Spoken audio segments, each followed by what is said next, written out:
NTA, you can't beat the reach.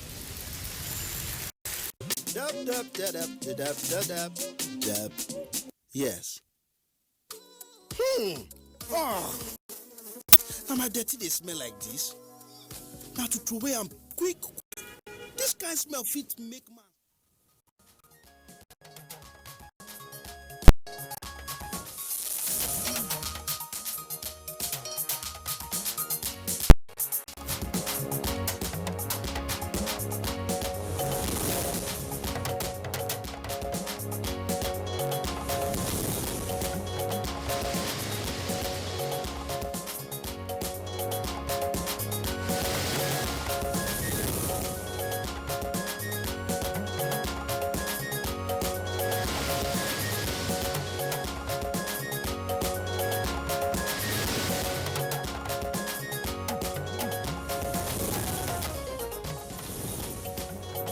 President Buhari constitutes 8-member Economic Advisory Council.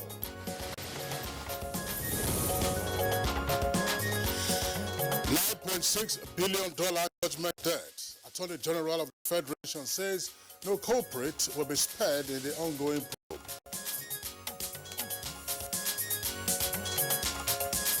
Nigeria's permanent representative to the United Nations, Professor Tijani Mohammed Bandi, takes over as 74th President of UNGA.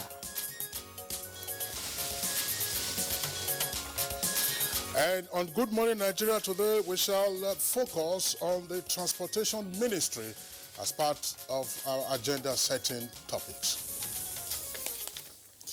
Transportation is one of the key ministries the Buhari administration is using in the diversification of the nation's economy. Kesley. That's right. Now, this has been realized through the provision of expanded infrastructure that will reposition the sector, generating employment in the process and also facilitating, ultimately, the movement of goods and people from one destination to the other. Exactly, Kingsley. You know, the sector in the last 4 years has witnessed great improvement, particularly in the rail development, port and water transportation. Well, of course, you'll recall the Abuja-Kaduna route in terms of rail transportation, which is now operational. Now, there's also the Takbe-Ajaokuta-Warri route, as well as Lagos-Abeokuta and the ongoing Lagos-Ibadan project, which is nearing completion. And as Nigerians enjoy the train services, especially on Abuja-Kaduna route, the major challenge now is the issue of congestion arising from the limited number of coaches. Well, the federal government already has placed order for more coaches to augment the existing ones. But one question to ask is, where do we expect the new coaches to arrive and therefore be injected into the system? And how far with the proposal to connect the Federation for the 36-state capital by rail? And what is going to happen to the 6 bills in the National Assembly on the transport sector? When is the Transport University taking off? And what should people expect from the next level in the transport sector in the next 4 years? These are some of the questions we intend to seek answers from our guests as we discuss the agenda for the Transportation Ministry. Thanks for joining us on the program. I am Jumai Yusuf. All right, Jumai, some of those bills you refer to with regard to what's still before the National Assembly relate to unbundling, as it were, the rail sector on the one hand and several other aspects of transportation that will enable several other key players to participate rather than leaving it alone to the federal government. Good morning and welcome to Good Morning Nigeria. I'm Kingsley Osadolo. I join my colleague in welcoming you to the program, broadcast live as always from our Abuja headquarters studios, Nigeria's nation's capital. In the course of the program, we have our typical complimentary segments, and these include newspaper review, business, and others. In the meantime, let's begin with the highlights of the morning news, and here's our colleague, Nolin Ibel-Ame. Good morning, Nolin. Good morning, Kingsley and Jumai. Good morning, Nigerians. Here is the early morning news. President Muhammadu Buhari has constituted an Economic Advisory Council chaired by Professor Doyin Salami, while Dr. Mohammed Sagagi is to serve as Vice Chairman. Other members are Professor Ode Ojou, Dr. Shehu Yahya, Dr. Iyabo Masha, Professor Chikuma Soludo, Mr. Bismarck Riwane, and Dr. Mohammed Adaya Salisu is to serve as secretary to the council. A statement by the presidential advisor on media and publicity, Femi Adesina, indicates that the advisory council will replace the current economic management team and will be reporting directly to the president.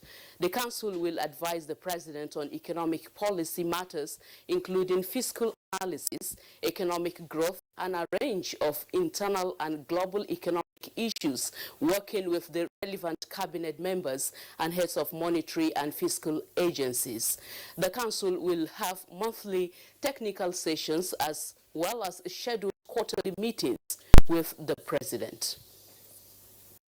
The Attorney General of the Federation and Minister of Justice, Abubakar Malami, SAN, says none of the people involved in the conspiracy surrounding the $9.6 billion judgment debt against Nigeria will be spared in the ongoing probe. He also said the investigation will be extended beyond the shores of the country, indicating collaboration with some security agencies abroad.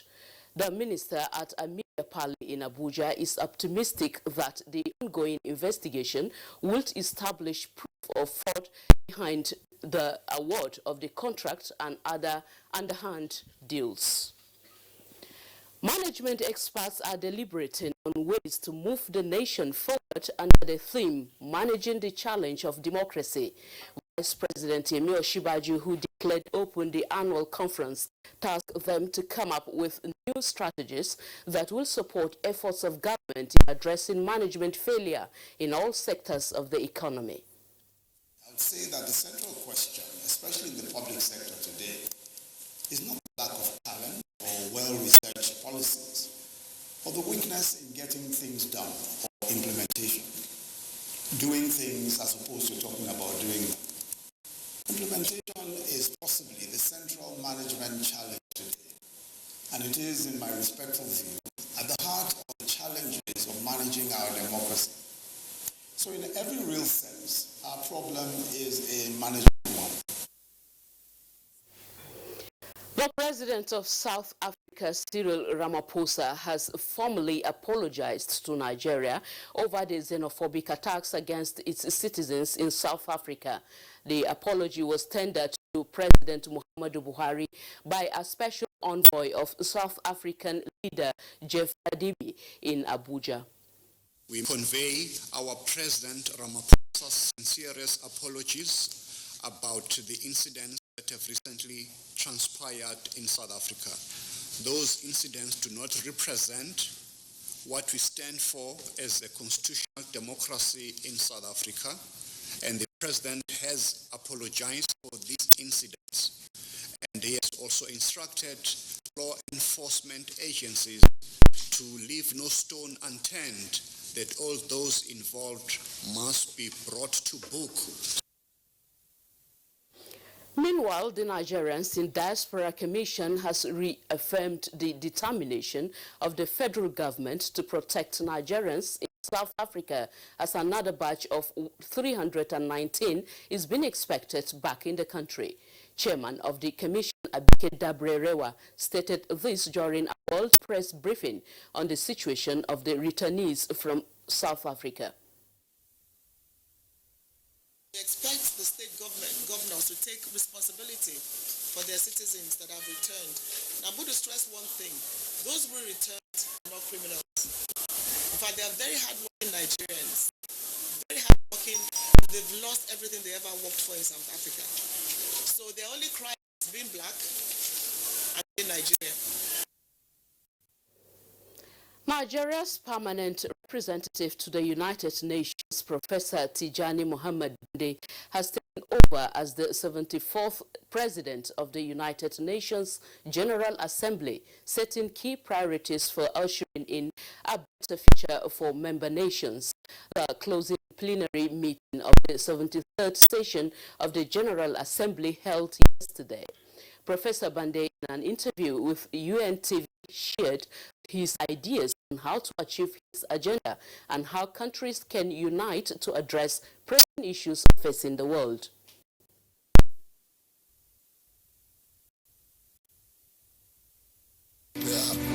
urgent concerns and worries over the climate and our slowness in addressing the need to reduce emissions. When we quibble over some of these things, while things are deepening, I think these are the things we remind others. And then in terms of the whole notion that as representatives of member states, we should show respect to others because they are here, because they are also members. Nigeria has formally joined the coalition of International Identity Day with the aim of speeding up the process of a unified identity for all citizens. The National Identity Day emblem was unveiled by the Minister of State for Science and Technology, Mohammed Abdullahi.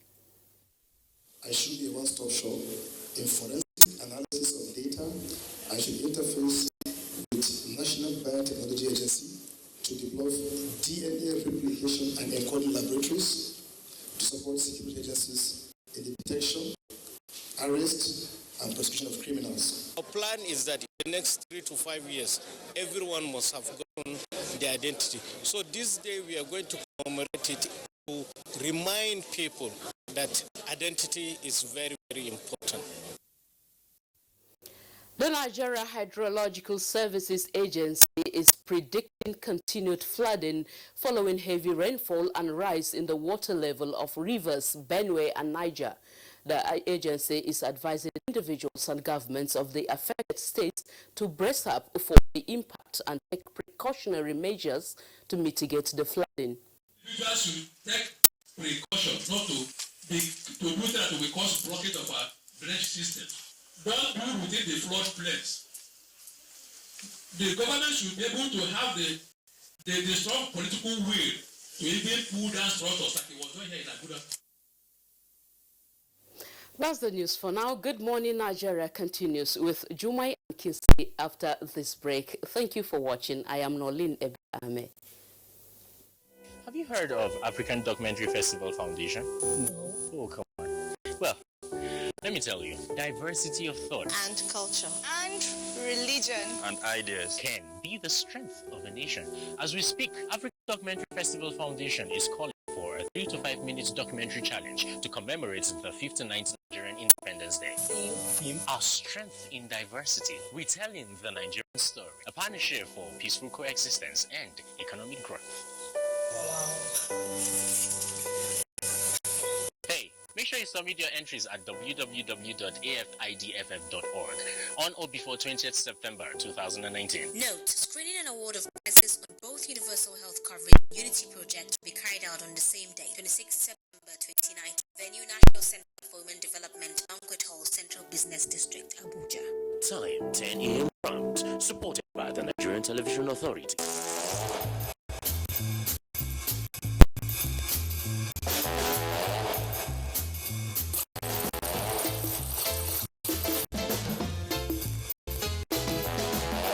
There's a smarter way to live with Airtel Binge Plan, the ideal data plan for those heavy data moments. Get a 2 GB daily binge plan for 500 Naira. Dial *141# to activate. Live smarter with data. Airtel, the smartphone network. This is to notify candidates who applied for Ahmadu Bello University and NTA TV College degree program in mass communication for 2019-2020 academic session that post-UTME screening exercise has been scheduled to take place on Saturday, 21st September 2019. Venue: NTA TV College premises, Field, Jos. Time 9 a.m. Screening fee 2,000 Naira paid through the Reddit platform in favor of NTA TV College Jos. Candidates who chose the college as second and third choices in the 2019 UTME examination scored 180 and above and willing to study at the college can also come for the exercise. Candidates who satisfy the above requirements are expected to come along with the originals of their O-level certificate, any of WAEC, NECO, or NABTEC, JAM slip, birth certificate, indigenship certificate, and proof of payment. Direct entry candidates are expected to come along with their original diploma certificate, A-level results in addition to other credentials mentioned above. Registrar, announcer. Thank you. Thank you, sir. Please, did you hear that? Of course I did. That is village elder team. So, Auntie Amebo was not gossiping then? Village elder is celebrating 50 years. 50? Already? This is not a joke. It's a national celebration. NTA and Bring the Master family are commemorating 50 years. Please, tell me, when is our golden jubilee? It is from the 8th to 11th of October 2019. I have to get ready. It's time to party. Women, but we men will be there too. Please.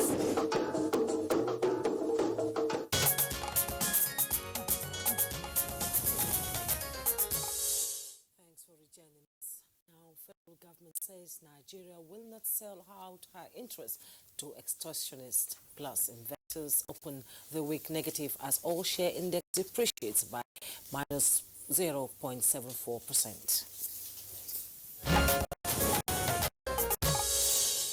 The federal government says Nigeria must have stable macroeconomic conditions and business climate that will keep transactions costs low to encourage savings, investments, and more job creation. Minister of Finance, Budget and National Planning Zainab Ahmed disclosed this ahead of the 25th Nigerian Economic Summit, saying this year's edition will be setting a new agenda for Nigeria to key into the fourth industrial revolution. Achieving this will in no small measure build a competitive private sector economy that will guarantee the needed economic prosperity of Nigerians. A competitive private sector-led economy can achieve a rising standard of living and economic prosperity for more than 400 million Nigerians by the year 2050. The minister also inaugurated the board of directors of the Family Homes Fund, a federal government initiative to bridge the housing deficit. She informed them that the federal government expects a financially sustainable fund and expects them to raise significant third-party capital after initial capital commitment from government. Meanwhile, OPEC Secretary General Mohammed Barkindo has expressed satisfaction that the situation at Aramco has been brought under control by the Saudi authorities. Barkindo and IEA Chief Fate Bureau Monday affirmed that security of oil supply remains top priority of oil producing countries. Both chiefs agreed to continue to monitor the oil market's developments and keep regular contact in the next couple of days. OPEC sources says no need for extraordinary meeting for OPEC Plus producers now. And in the meantime, President Muhammadu Buhari says Nigeria stands in solidarity with the Kingdom of Saudi Arabia following the drone attacks on Saudi refinery plants. A statement by the Senior Special Assistant on Media and Publicity to the President, Garba Shehu, condemns the attack on Saudi oil refineries, saying it represents economic warfare. The statement recounts Nigerians' past experience where saboteurs sought to undermine government's developmental efforts. And in the Nigerian Stock Exchange, oil share index depreciated by minus 0.74% and closed at 27,574.32 points as against plus 1.28% appreciation recorded previously.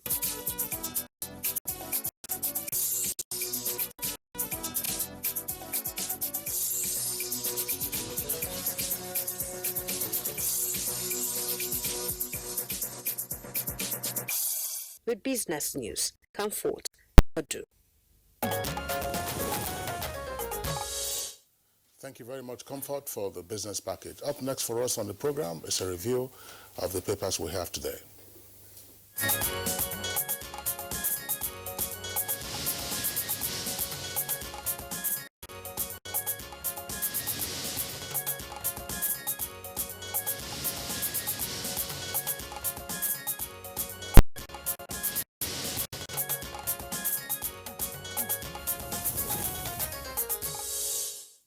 Newspaper reviewer Bayo Tiobi is in the studio. Good morning, Bayo. Good morning, Joy. Hope you enjoyed the rain yesterday. Yes.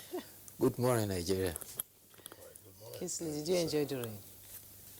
Well, I mean, it's been raining as though the heavens were angry.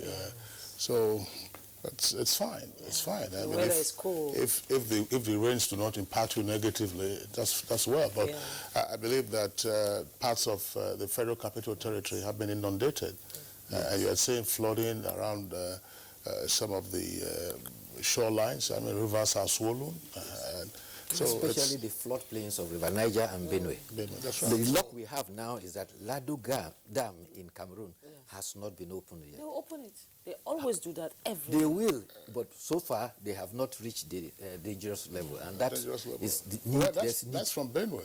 River Niger is coming. I mean, Engineer Clement Nze, who is the Director General of the Hydrological Services Agency, had indicated that September, was going to witness a great deal of rainfall and what they refer to then as river flooding, because what we saw before was urban flooding as a result of poor maintenance of drainage systems, and that the waters were coming from River Niger and River Benue. So that's what we are seeing, and then more rainfall and all of that. So we do hope they will take precautions. We're going to Let's see take a look at very the wet papers we have September. this morning. Yes. Begin. Today we have the Punch newspaper, and just above the masthead, direct remittance to Nigeria rises by 137% to $11.6 billion. Find that on page 25. Salami Soludo Pano replaces Oshibajo economic team. That's on page 26. Chad, Niger herdsmen to benefit from federal government's livestock scheme. You find that on page 42. Rivers Niger, Benue's rise heightens flood alarm. That's on page 43. And just beside the masthead of the Punch newspaper, Buhari's aide, additional, threatens Punch State House reporter. You find that on page 19. FG, Labour tax on minimum wage fail again. You find that on page 12. And the bold headlines here. Doctors, exodus now more alarming, says NMA. You find that on page 2. With riders, 60 doctors dump Lagos hospitals every 6 months. 700 doctors leave Nigeria annually, says its first vice president. All my mates have left Nigeria, United States-based doctor. And the picture story there, South African political counselor and Minister of Interior, Special Advisor to South African President, South African Envoy, President Muhammadu Buhari, Minister of Foreign Affairs, Chief of Staff, Acting High Commissioner of South Africa to Nigeria, Nigeria High Commissioner to South Africa during the visit of the South African Special Envoy to the President in Abuja. And South Africa apologizes for xenophobic attacks. Envoy meets Buhari. Find that on page 42. At the bottom plate of the Punch newspaper, insecurity forces Katsina election tribunal's relocation to Abuja. That's on page 18. Kidnapping, theft rises as IP says FCT safe. Policemen, 6 others die in Lagos. Oshun, Rivers crashes. Page 4, 5, and 13. NECO withholds 30,000 Niger candidates' results over deaths. You find that on page 9. Yes. All right, let's take a few headlines from the Blueprint newspaper, and then we'll bring in Bayer to discuss the stories. Blueprint, beside the nameplate, you have an earpiece there. NNPC and China negotiate $2.5 billion gas pipeline deal. It's a new gas pipeline deal, not the one involving P and ID that we saw some years ago. NNPC and China negotiate $2.5 billion gas pipeline deal. Details of that story can be found on page 34. Stock market loses 99 billion naira, again on page 34 in greater detail. And the nameplate of Blueprint agency alerts on increased flooding in 13 states, precisely what we're discussing a while ago. The story continues on page 6. Now, the lead story for the paper comes with a kicker, xenophobia. Finally, South Africa apologizes to Nigeria. You have a number of riders there. Let's take 3 or 4 of them. No Nigerian killed. That's according to the special envoy, Chief Buhari and Ramaphosa, to meet October the 3rd. Attacks, great disservice to Africa and black race. That's former President Olusegun Obasanjo. Mutual understanding and accommodation key. And below the photograph showing President Muhammadu Buhari receiving the special envoy from the South African counterpart, you have also other headlines: settle our gratuities, review pension, NUP begs governors. Kogi Deputy Governor sues Bello. Buhari names Soludo, Bismarck, others on 8-man economic team. And lastly there, says 10,000 Nigerian girls forced into prostitution in Burkina Faso. I just want to look at this figures exaggeration. What does Burkina Faso have that you have 10,000 Nigerian girls? Last week, just before you come in, last week, we got the information from the chairman and CEO of Airpeace of some Nigerians, who have sold their property to the tune and then raked in about 800,000 naira. They said they are traveling to Mali, they are locating to Mali, that abroad is abroad. But where will you get 10,000 Nigerian girls in Burkina Faso? I wonder. Let's face it, brother. Well, the number doesn't look realistic, but the information actually came from the Nigerian ambassador to Burkina Faso.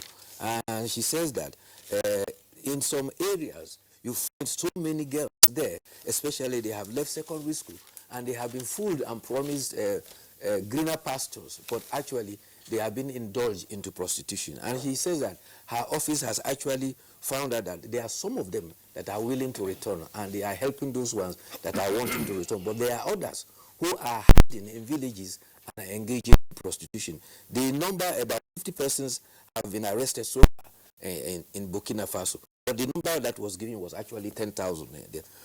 Across in Ghana too, 25 Nigerian ladies were also arrested. They were arrested around midnight, between midnight and 3 a.m. at Nkranza and Tampo. It was a matter put together by the Ghana Immigration and the police. Again, they are saying here that these ladies have no visible employment, they don't have any valid papers, and the girls are identified as engaging in prostitution. 72 of such were also arrested last September, and it was said that about 723 were in such a situation about 1.5 years ago. Meanwhile, xenophobia, the South African government has apologized to Nigeria unreservedly. Mr. Jeff Radebe, Special Envoy to President Ramaphosa, says that the act of criminality and violence that was exhibited did not represent the value of the South African system.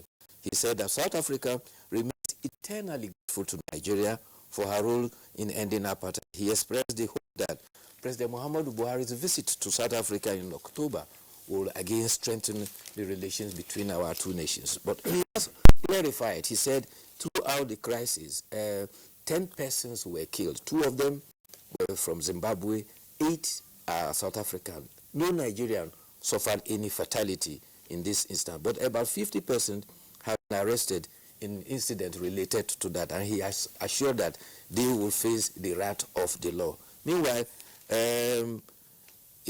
from all indication, if immigration processes allow, about 319 Nigerians are expected to benefit from the Airpeace flight for the immigration of Nigerians, and they are expected to leave South Africa anytime today. Okay, Bayo, thanks. I think the point needs to be stressed that the diplomatic efforts undertaken by both countries, Nigeria and South Africa, those diplomatic efforts are yielding results. President Buhari sent his own envoy to South Africa, and now there's a counterpart who's also brought an envoy. But there are points to clarify. The fact that there are or were no reports of Nigerians killed in this latest round of xenophobia does not mean that Nigerians had not been killed in the past during various murderous xenophobic attacks. And also, aside from xenophobic attacks, law enforcement agents in South Africa have taken on Nigerians and bullied, battered, and sometimes killed some of those Nigerians in the past. Yes, indeed, in the last 3 years, about 130 Nigerians are said to have fallen victim, brutally murdered. But currently, 20 South African policemen are to stand trial for their involvement in such instances. And another 5, I think, were also recently arrested. So, like the Special Envoy indicated, all those are facing process of criminal trial. And the president also used the opportunity to say that Nigeria will not allow this development spoil the relationship between Nigeria and South Africa. The president is going, and even the issues of compensation that were raised, it was said when the president gets to South Africa in October, a lot of this will be said. And then the South African-Nigerian community relations, and the impetus is to ensure that at least such sad incidents do not occur. If you don't kill them physically, when you take everything they've worked for, that person is dead. Yes, literally so. And just as well that former President Olusegun Obasanjo has also weighed in, but this is not a time for African statesmen to sit on the fence. Yes. It is quite clear that what has been happening in South Africa with regard to xenophobic attacks is unacceptable, to any decent person outside of South Africa. Of course, President Obasanjo knows South Africa very well, knows Africans very well. And the fact that he has added his voice now is a very significant thing in condemnation of what is playing out. In fact, President Muhammadu Buhari alluded to that and said, as a young officer, he recalls very well the role of General Yakubu Gowon and General Olusegun Obasanjo, particularly in initiatives during the Murtala Obasanjo regime to help South Africa out of apartheid. And he says, therefore, that Nigeria will take this at least as a matter of a last resort, and we hope we'll be able to clear it. And it's not only Nigeria that the special envoys were sent. They have gone to 6 other African countries, and President Chief Olusegun Obasanjo has actually said that Nigeria should report South Africa to the AU so that it will be taken at the continental level. That's right. Well, you saw what happened last week at the funeral, last weekend at the funeral of the late Zimbabwean former President Robert Mugabe. South African President Cyril Ramaphosa was there while he was delivering his oration. He was booed. Yes. He was booed. That's usually it's very unusual for Zimbabweans to treat foreign dignitaries that way. But that tells you the level of revulsion that everyone feels, with regard to those xenophobic attacks, which had not been curtailed much earlier. In this recent crisis, 117 Zimbabweans were affected. In fact, Zimbabwe had to send 2 buses across the border to evacuate their citizens. Take them through Bike Bridge. Well, we'll get to our editorial now, and it's from the Daily Trust newspaper. It's at page 44. Robert Gabriel Mugabe, 1924 to 2019.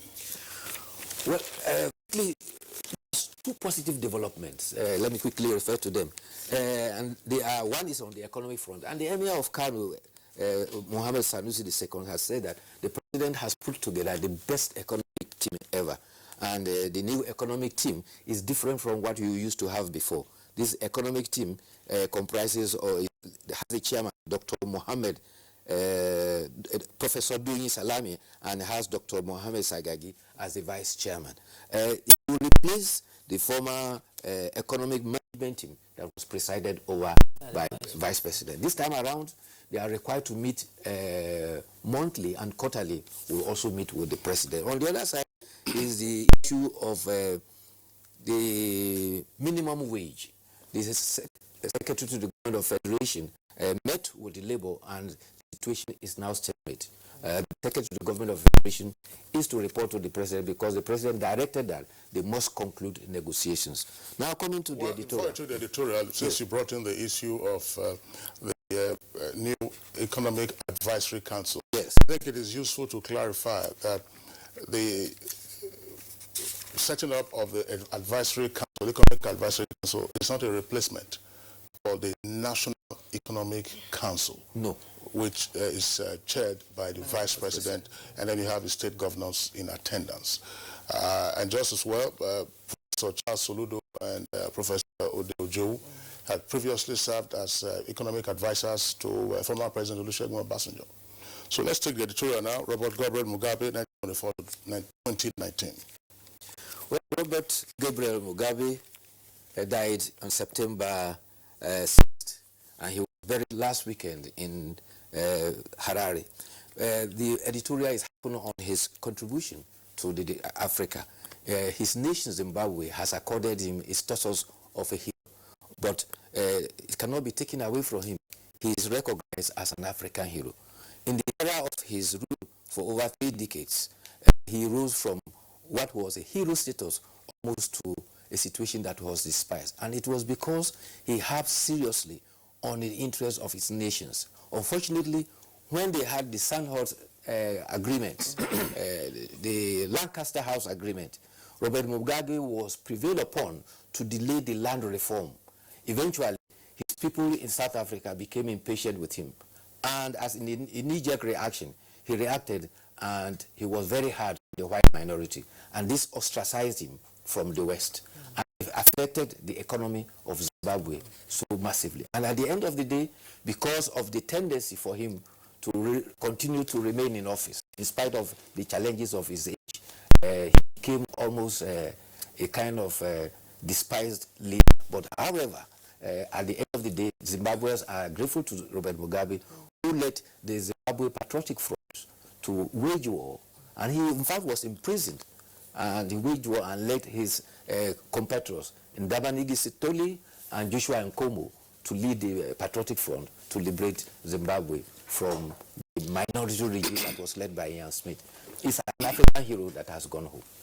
Well, they say don't speak of the dead, but that's no reason why there can be no proper evaluation of a leader or a hero who's gone from hero almost to zero.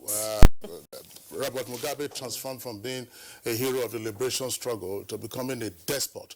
And that's why it became inevitable for him to be ousted 2 years ago by his comrades. Well, two things that hurt Mugabe the most, and that's just as well that it happened that way. One, Mugabe never succeeded in converting Zimbabwe into a one-party state, which was his desire all along. He never succeeded. And secondly, Mugabe wanted to be a life president and die in office, but unfortunately, his comrades rose and then kicked him out. But there's some other point that Nigerians should also be aware of with regard to what played out in Zimbabwe. Nigeria contributed significantly to the independence struggle in Zimbabwe. But this is what played out. On account of relationship between Joshua Nkomo and the Nigerian government, and later on ZANU-PF, what we had before was PF ZAPU, which was ZANU and ZAPU and ZANU. Of all those who made significant contributions to Zimbabwe's liberation, I doubt if today you have any major street or any street corner named after a Nigerian. In Zimbabwe? In Harare, which is the capital. Now, Sam Nujoma, who was president of Namibia, they did contribute to Zimbabwe's liberation struggle. And yet, Second Street has been named after him.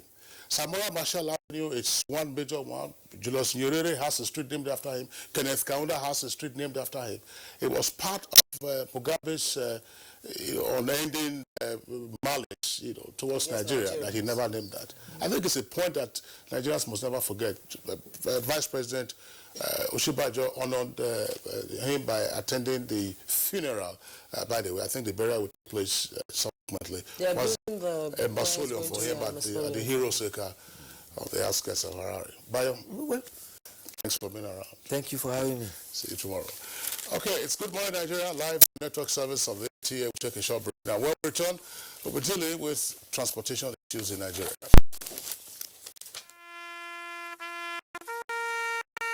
They are there at the crack of dawn. They are there busy preparing while we rise for our day. They are there silently, guarding, waiting, listening, and watching.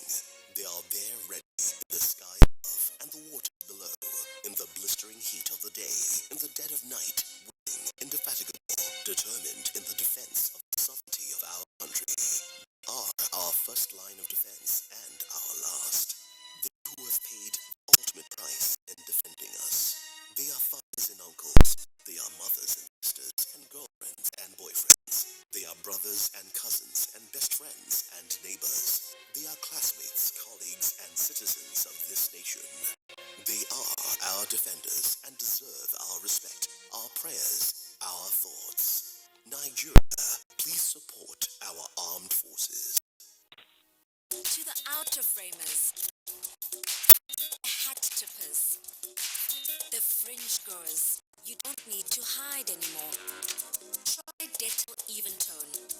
It cleans and helps to reduce the appearance of blemishes caused by oil, dirt, and germs, giving your skin a healthy feel for an even better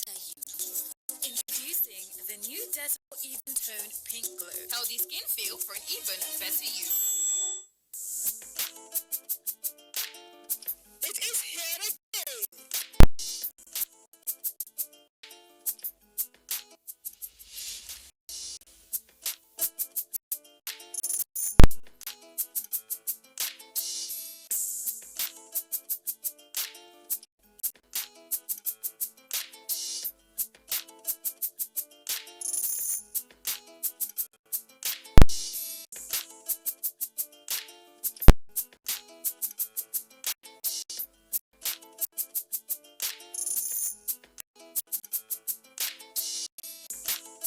For more information, participation, and sponsorship, please call these numbers.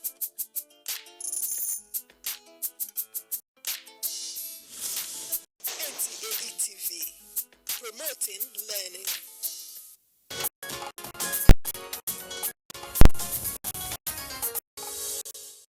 Thanks for joining us. If you're joining us again, this is Good Morning Nigeria. And to begin our discussion, let's take this background report by Aisha Uba Ali.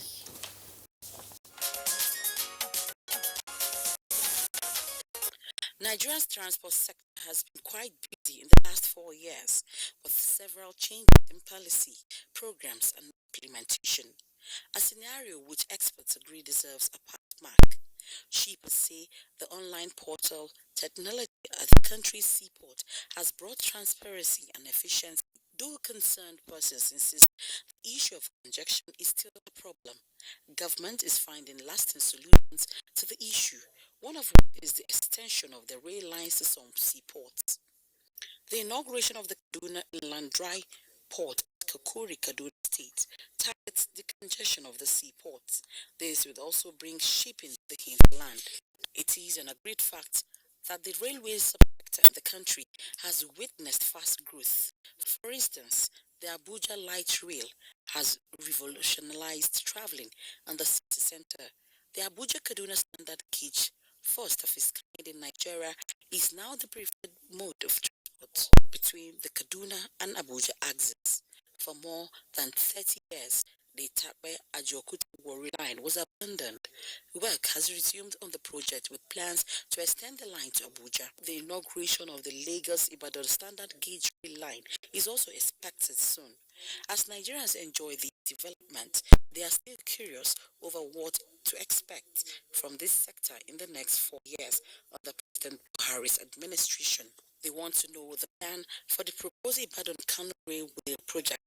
Some of the issues include the visibility of linking Itakpe-Ajokuta-Warri line to Abuja. What plans are in place for the coastal line in the maritime subsector, and what is the plan for the single window project? What is the government's plan for security on the waterways, as well as plans to complete and inaugurate the country's 5 inland dry port?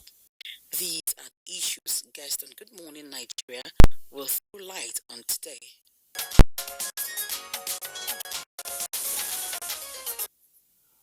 All right, thank you very much, Aisha Obali, for that background. We have with us in the studio to discuss this issue in further detail the Honorable Minister of Transportation, Right Honorable Rotimi Amechi. Honorable Minister, pleasure to have you with us on Good Morning Nigeria again. Thank you very much. Okay, now we will take the Honorable Minister for a while before we bring in the other guests who will be joining in the conversation. But let's quickly introduce them while they remain in the background. One of our regulars, Mani Chubojo, who is a transportation expert and also a lawyer. Mani, pleasure to have you again on Good Morning Nigeria. Thank you very much, Kinsley. Good morning, Nigeria. All right, and here will also be joining us from our Kaduna Network Studios, Dr. Bayero Saleh Farah. He is the Acting Director General and Acting CEO as well of the Nigerian Institute of Transport Technology. You can see him on the right side of your screen, and in the middle, joining us by Skype from the United Kingdom is Ibrahim Jibril. Ibrahim Jibril is the National President, Chartered Institute of Logistics and Transport. Gentlemen, we are delighted to have you on Good Morning Nigeria today. And as I said, we will pause you in the meantime and go over to the Honorable Minister to provide responses on some of the issues that we'll raise, and then, of course, get your contribution in the conversation. Do you mind? Yes. We'll begin with the Honorable Minister. It's a pleasure to have you join us. And can you speak on the progress made so far on the Lagos-Ibadan Railway project, as well as the extension to Kano, as federal government just approved 5.3 billion naira for the completion of the Ibadan-Kano Railway? Let's begin with the railway sector. That's where everybody concentrates on. So even if you didn't say that, I know that will be given. The 5.2 billion naira was approved earlier. It's not now. It's been approved, I think, even before the election. It was even announced. I just said to them that we'll begin work as soon as we're able to secure the loan. And the federal government is making efforts to ensure that we secure the $5.3 billion loan from the China Exim Bank. What have we done? Well, you're aware that the Kaduna-Abuja Rail has run for nearly 2 years now, from 2016 July, or 2017 July, 2016 July till now, and then ran successfully. You know, the usual argument people make about government agencies that they're not able to run business, but we've shown that we can run this. We've had much contribution from government funds. We've broken even, meaning that we can at least afford to pay the salaries of the staff and be able to bear the operational cost. We should do better. But don't forget, rail services does not make money. It's purely a social service. But it enables the economy. It runs and ensures that the economy is able to grow at the speed at which other sectors of the economy is also contributing. So now we'll go back to Kaduna. It's almost history. That if you continue to go there, people say, please say something new. What is new is that we've completed the track construction of the Lagos Ibadan, which is part of the Lagos Kano. We've completed track construction. In fact, the only place by the last time I had the inspection, which was last month, 23rd of August, was that we were doing a tunnel where cars will go under and the train is on top. There are about 2 or 3 tunnels on that track. I'm sure by now they should have completed that to take us straight to the last station. The last station is actually outside Ibadan. We are constructing the stations. Now, I wonder why the stations are becoming a problem for them, because we tell them, look, you must complete by December. Because you expect the small stations to be ready in the next 2-3 months. That's what you told us. And the bigger stations appear to be problems. But the bigger stations are not the only problem. You need communication and signaling. That's where they have a problem. Our target is to make sure that we'll start commercial activities before the end of May. That's our target. However, by November, when those 2 DMU will arrive, we will focus one of them has, each of them has 10 coaches. We'll focus one on the Abuja-Kaduna to ease the current tension we're having. The current tension we're having, don't forget, is not because of the inefficiency of the management of the rail services. It is because after traffic counts, our count was that we would expect about 300 passengers per day. Now we're doing 2,500 passengers per day. So both coaches and locomotives that will match or will be able to take the services to 300 passengers in a day. Anything to the contrary would affect the pocket of the Ministry of Transportation. We bought 300 coaches for 300 passengers. And it was good, everybody was praising us, and then the pressure on the road came to bear. Whether it is e-ticketing, manual ticketing, whatever you like, call it, you still have a problem that you sell ticket to 300 passengers. Then what do you do with the 2,200? So some will stand, some will abuse us, there will be no space for some and all that. And we could say you can't stand, because that was our initial plan. That we must be organized. Because as part of the acquisition against Nigeria, they were not organized. Unfortunately, sometimes our staff are beaten, sometimes police is attacked, and you can't do anything to that just because people are under pressure. They assume that people are racketeering. A very funny case. There's a guy that we had to arrest, we stopped selling tickets to the guy. He took us to court. And his case is very funny. But it's legitimate. His case is, look, why are you stopping me from my business? I'm a businessman.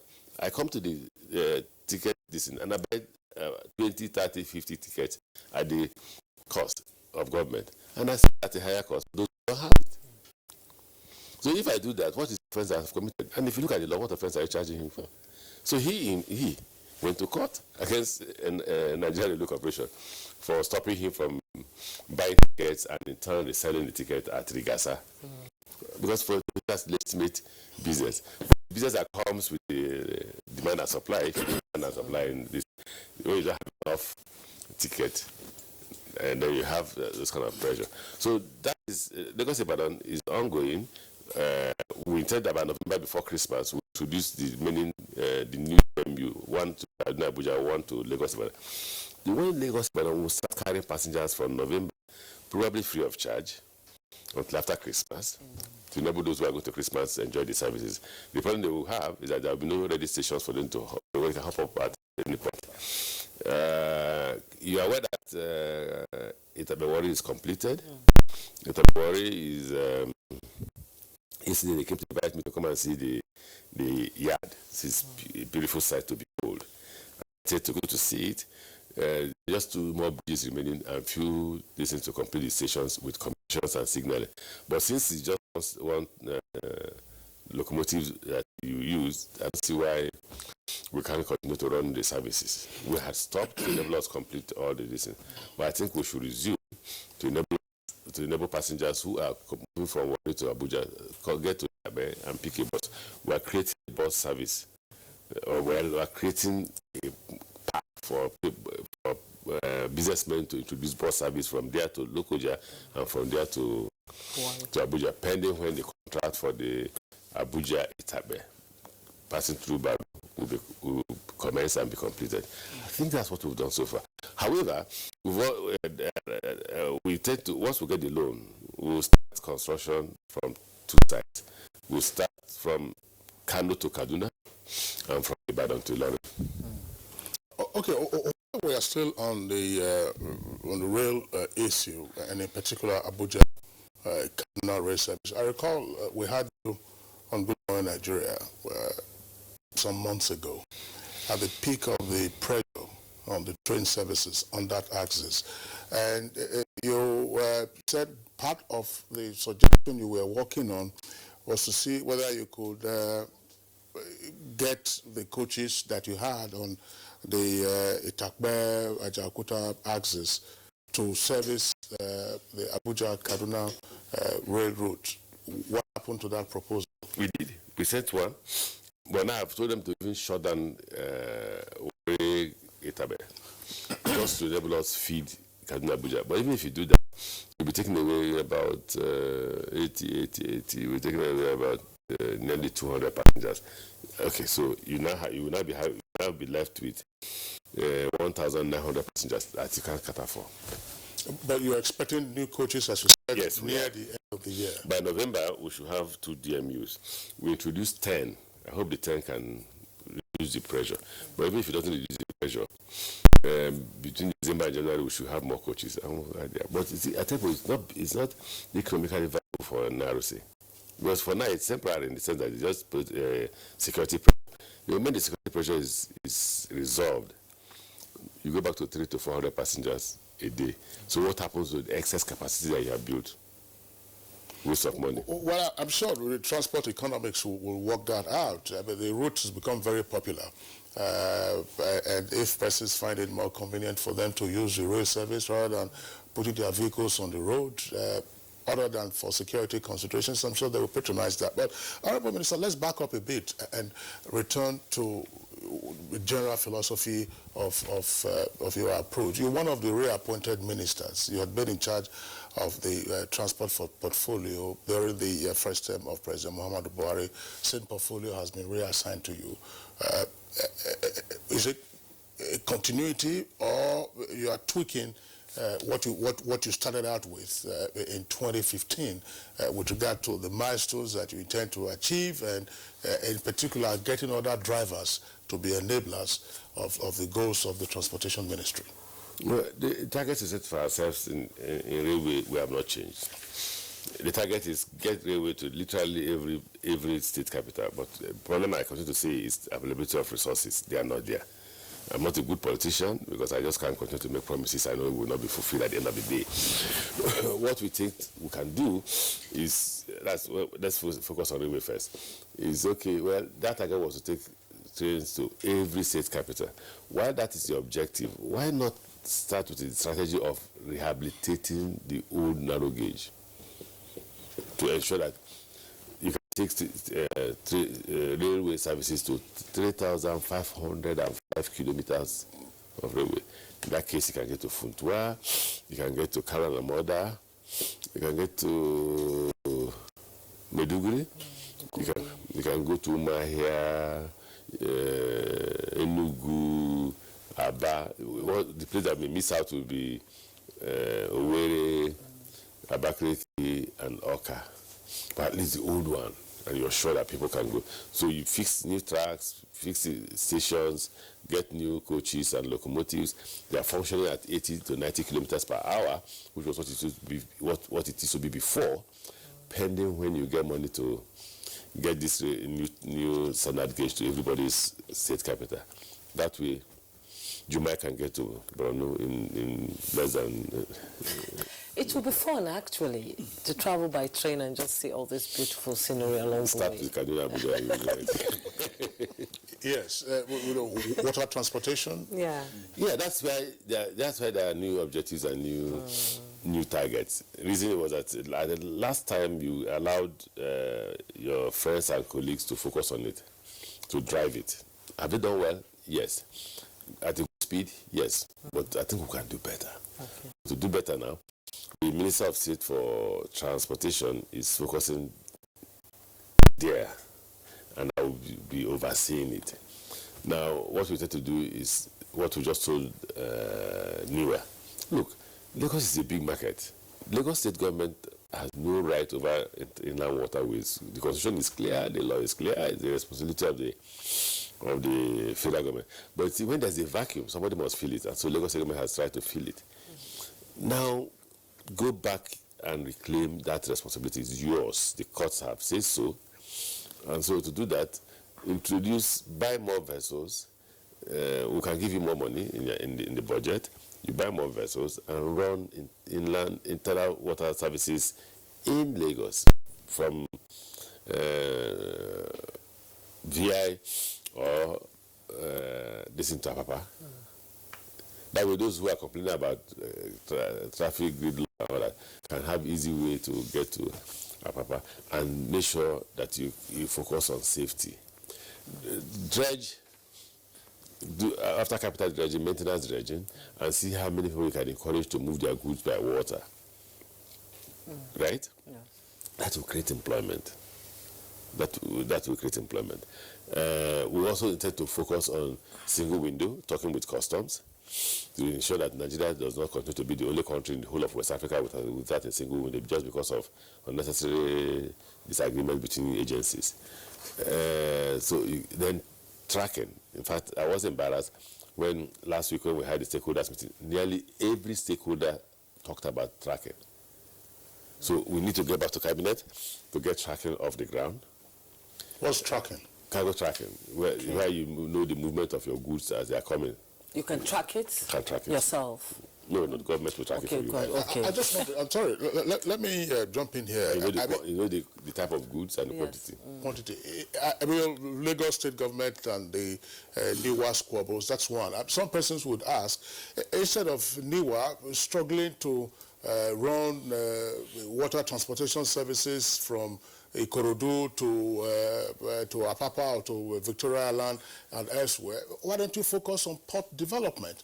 It's not their responsibility to focus on it. I'm not saying NIWA now. NIWA, of course, deals with water issues. The NPA is there for port issues. Look, why don't you get NIWA to focus on other things rather than getting into a squabble with the Lagos state government? No, but don't say such things. If you say such things, there is what's called law and order. Yes. So because you feel that Lagos state government can do it, we should know the law.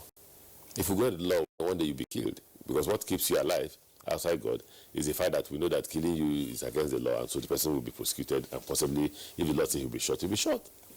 So the reason why all of us are alive today, even though they are criminals, is because some of us are afraid that, in fact, those of us who have capacity to beat each other would have done that a long time ago, if not for father is so brute force will solve the problem. Now, the law is clear about whose responsibility it is. Why do you want to claim it away from you? The law is very, very clear. That's one. Two, I know most people won't like this, I would say. I don't think that port construction in those inland waterways is the solution. We've built quite a lot. What's happening? Onitsha River Port is ready. Lokoja is nearly completion.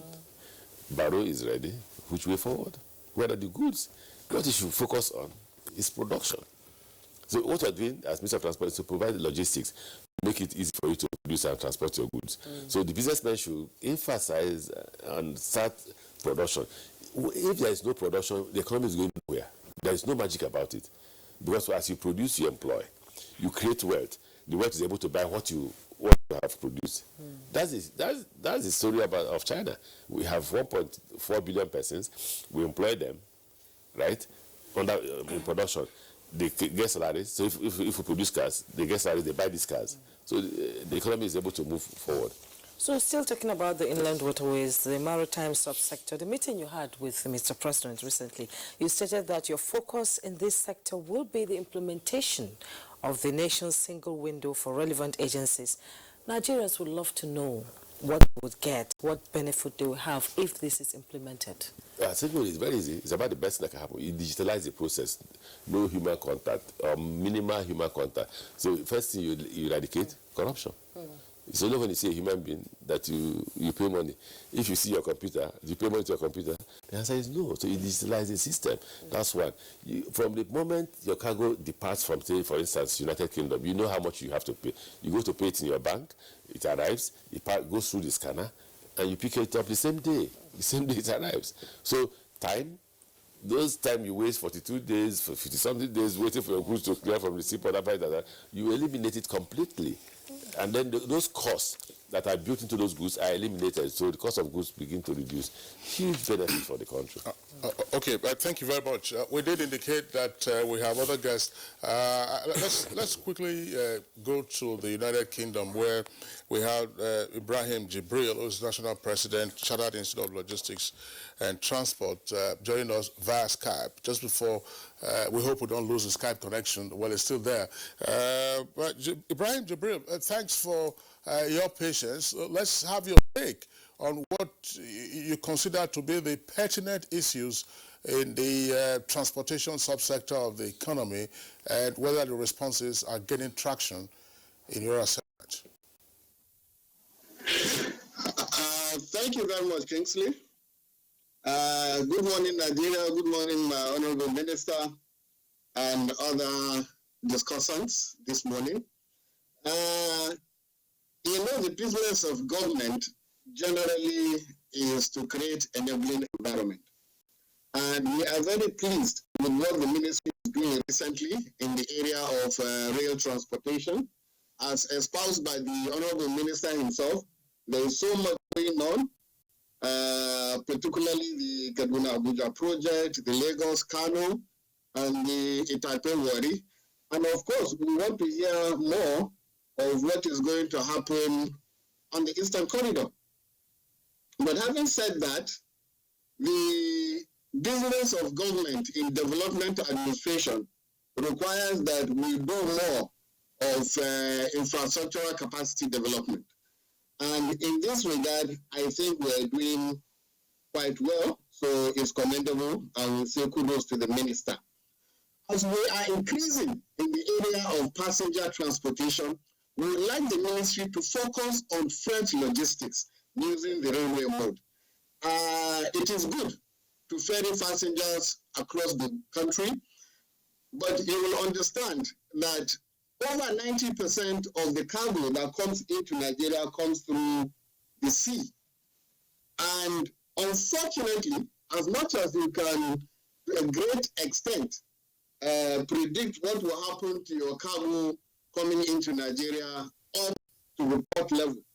You cannot say much about what will happen to the cargo between the port and to its destination inland. And in this regard, we are very much interested in seeing that the ports are connected to the rail lines. The minister has mentioned that, I think, in the stakeholders forum. And because most of this cargo comes by sea, so we want to see more of freight logistics using the rail mode going hinterland. Otherwise, we will continue to have problems moving freight into the hinterland. Because I have also noticed in recent times that because of this problem, the industry is somehow lacking on what steps to be taken, even though the Nigerian Shippers Council have recently come up with an initiative where they'll come out with a policy, with a strategy on how to address this issue. So we want to see the Honorable Minister looking in this direction also. With regards to security, I like the Minister's pronouncement on the issue of total security coverage for the maritime industry through the NIMASA Deep Blue project, and that will provide the right environment for maritime trade to flourish. But we would also like to see, based on the huge investment that is going on in the rail sector, to provide similar security arrangements, because we do not want to see these investments being hampered one way or the other, and security coverage for the railway investment would also be a welcomed development. And of course, so much is going on by government in the railroad.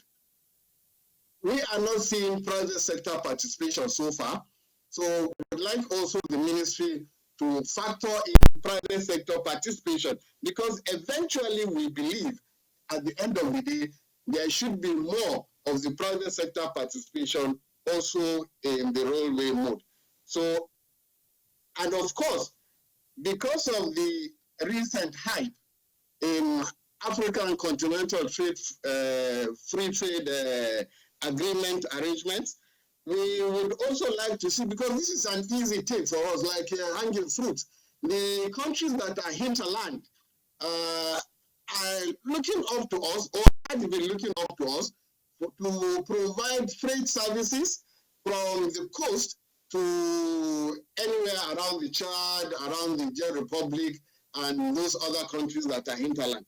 Right now, we are not providing that. We cannot even say what landing cost of a 20-foot container would be, ex-Niamey or ex-Chad or something like that. So I think this is going to be a good thing for the ministry to start looking at connecting the rail lines to the borders, such that we can be able, or to the ports and into those countries, so that we can be able to provide these services for the landlocked countries.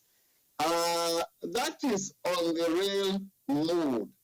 On the maritime, I have mentioned the security arrangement that is being put in place, and I'm sure when that is concluded, we will have total coverage of security coverage for the maritime domain. And in that regard, it only means that maritime transport will continue to flourish. In the port system, I think the ministry should look at, even though Minister has said he is going to concentrate on the single window. You know, the single window is automation. And of course, with automation, garbage in will be garbage out. But we must look at the multiplicity of charges, as we also do the single window project, multiplicity of charges that are in our port system. Some of these things and the apparent inefficiency in the system is making cargo to be diverted to our neighboring countries. And I think the ministry should look into this. And of course, further development of port infrastructure. I think this will also create efficiency in a manner that will have the turnaround time of vessels, which of course the shippers would be very happy to have. The minister mentioned some issues on inland waterways. We totally support the suggestion by the Minister of State that they should go ahead to do passenger services. Of course, there is room for participation. Lagos State still does not have enough transportation system. The mass transit requirement is enormous, and inland waterways can go to it. But, Minister, we should also look at freight logistics using the inland waterways. If it means further dredging to allow us to do that, with what government is doing today in the area of agriculture, we need to have the inland waterways to evacuate these products from hinterland, and of course, importation also of the equipment that are required for further processing of our farm produce. Security of the inland waterways is also important. I believe we should be able to key in the inland waterways network into the Deep Blue project that NEMASA is handling right now. And I would also like the ministry to look at a possibility of reviewing the legal and regulatory frameworks that are on the ground. You see, some of these charges that are so many in the maritime industry are backed by law. And I would want to believe that every agency under the ministry would want to enforce the provisions of the law. But having a view of all these legal frameworks and regulatory frameworks will see to us harmonizing some of these charges so that we'll have the shipping community more agreeable and on the same page with government in this regard. Having said that, all that government is doing today will come to waste if we do not have the right caliber of professionals in place. Capacity building of human, of personnel must be of keen interest to the ministry. I think the ministry can put a deliberate policy in place and oversee how the capacity, I'm not sure of the skill set in the Nigerian Railway Corporation today to be able to handle all that is going on, all that the federal government is doing in the area of rail transportation today. I think they should look into that. And thank you, Ibrahim Jibril, for your input. We'll be coming back to you in the course of the program, but right now we need to go to Kaduna, where Dr. Bayaro Saleh Farah is waiting. Dr. Bayaro, the transport subsector is also key to enhancing development in the country. What do you suggest should be done to turn around the sector for sustainable development, as it's one of the viable components to the growth of the economy of this country? Good morning, Nigerians. Good morning, my Honorable Minister. We all know that transport is the fulcrum of development. Nations are just to be developed based on their transportation systems. We all travel a lot. When we travel, our airports, and we begin to feel and assess the airports of those countries as a first touch of their development. So the transport is an enabler of development. There can be no development without transportation. Nigeria is blessed with so many resources that enable us to develop our transportation network, transportation systems. We have very good seaports. We have expansive land, about 900,000 kilometers of land. We have land population. So we have the opportunity to achieve development by developing a transportation system through provision of necessary. This government has done a lot to revamp the railway system, and the railway system is essential and necessary for development to take place.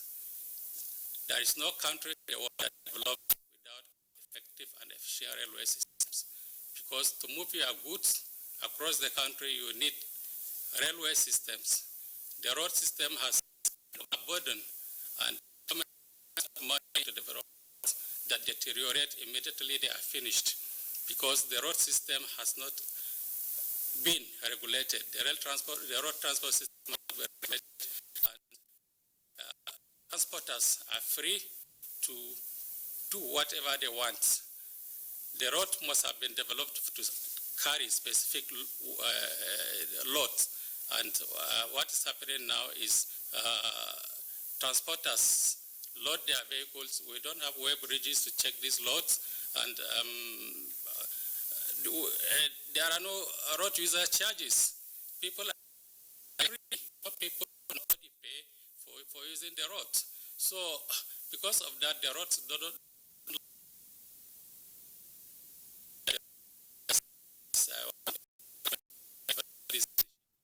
All right. We'd like to apologize for the audio glitches we're getting from our Kaduna Network Center. Our engineers are working to clear that up, and thereafter we will return to our guest in Kaduna. But let's return down to Abuja studios. Mani Ochugoju, you listened to the other three guests, the Honorable Minister of Transportation, Jibril from the UK via Skype, and then just a while ago, our guest in Kaduna. Let's take a look at all of this. I know you want to evaluate, the focus and philosophy with regard to transportation. But in particular, I would also like you to focus on how we might expedite the process of unlocking private capital to have their increased participation in rail transportation. We talked about bills in the past. We talked about, having to get the right amendments to the Constitution, to remove railways, from the exclusive list and get others. We keep hearing federal government is doing this, federal government is borrowing money, the money is drawn down or is about to be drawn down. We don't hear about state governments. We don't hear about private individuals. And yet we want to connect 36 state capitals. How much money does the federal government have, and how much money can it possibly have? Thank you, Kingsley. Honorable Minister, good morning, Nigeria. I think one of the approach we should look at is that the transport industry is an industry with enormous and tremendous potential to enrich and empower and develop Nigeria.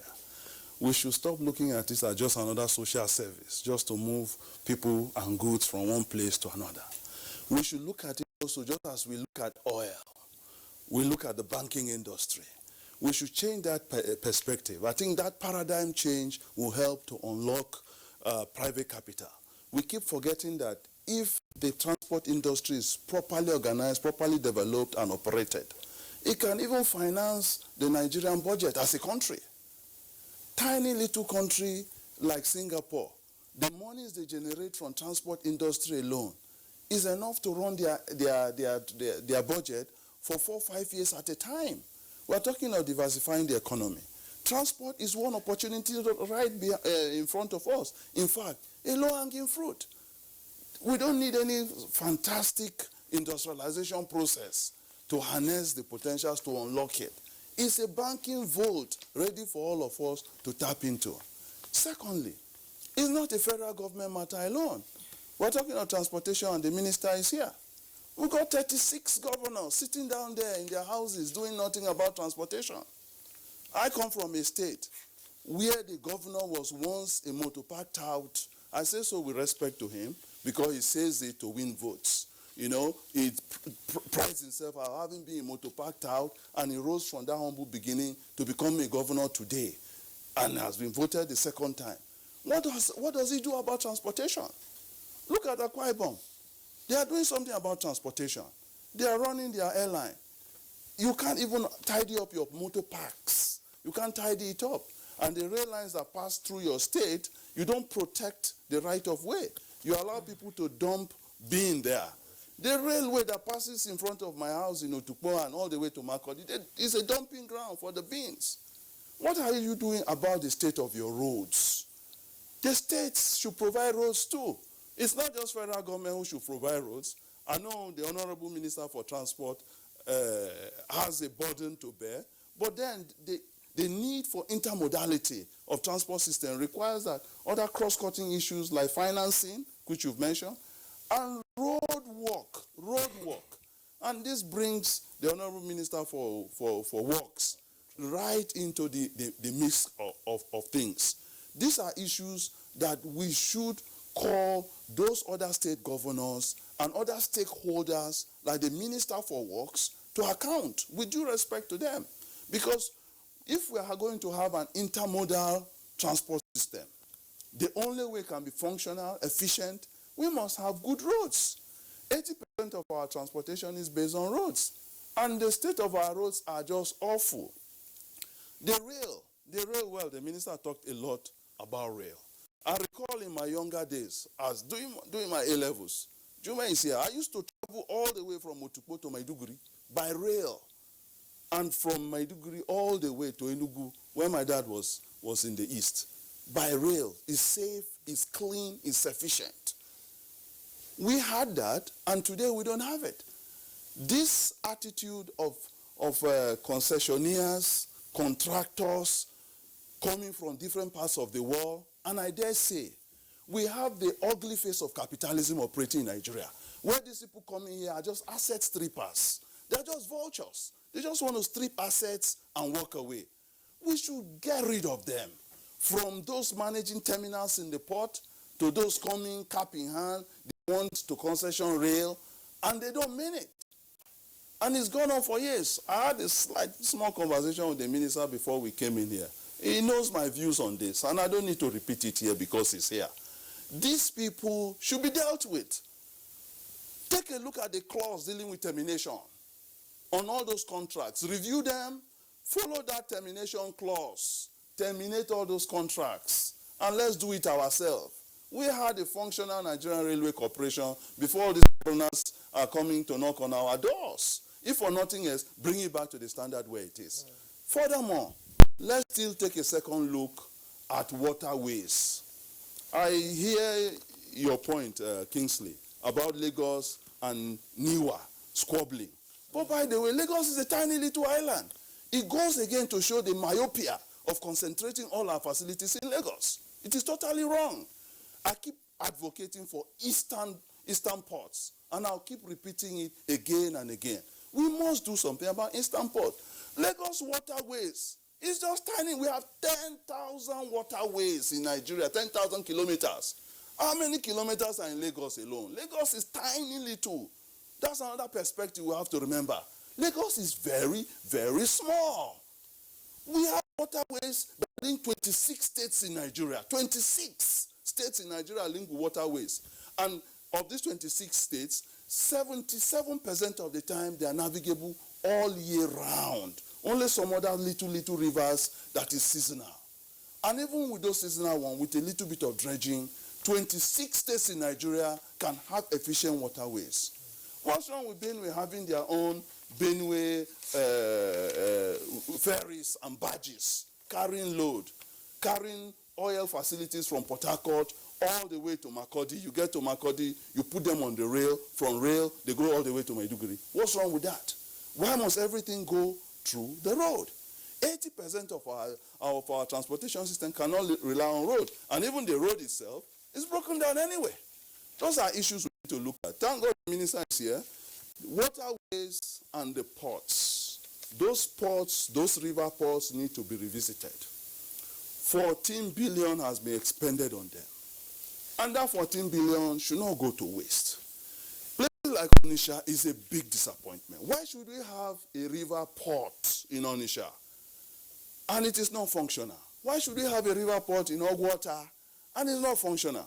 I don't want to talk of Baro and Lokoja, yes. Onitsha that 80% of our containers go to, and your river port, everything is all set, prim and proper, line redundant. Those are issues that even those in Onitsha should take a look at themselves. Anytime they go to office there, even those importing things using Lagos to date, should look at themselves in the mirror and say, are we helping the country? Are we helping the balancing of the economy and the transport system? Yes, we've talked about piracy. We've talked about security of the waterways. The minister agreed that the issues of piracy. In fact, I thought we were number 2. I thought we were like the Somali pirates. I understand that we are now number 1 for piracy in the world. And that is an ignoble title. It's an ignoble position. Yes, Deep Blue program, NIMASA programs, naval program. We've had occasion when naval officers came here, you recall. That's right, I recall that. Has it changed? It has not changed. Now, we've declared amnesty for bandits in Zamfara. We are giving them, welcoming them to the State House in Zamfara and patting them on the back, don't do banditry no more. Let's do the same for pirates in Delta, in Bayelsa, in Rivers. Turn those pirates into ship repairers. Let them start repairing ships. As we have mechanics, roadside mechanic, open a shop for them, open workshop for them, get Bank of Industries to support it, and let them start reorganizing themselves, rehabilitate themselves, sorry. And then you start learning some ship repairing. After all, some of those militants went to do ship repairing and others. If we start having services that will support shipping in Nigeria, it will generate more money and unleash the capital you're talking about in such a way that oil will be a secondary industry that we'll be looking at.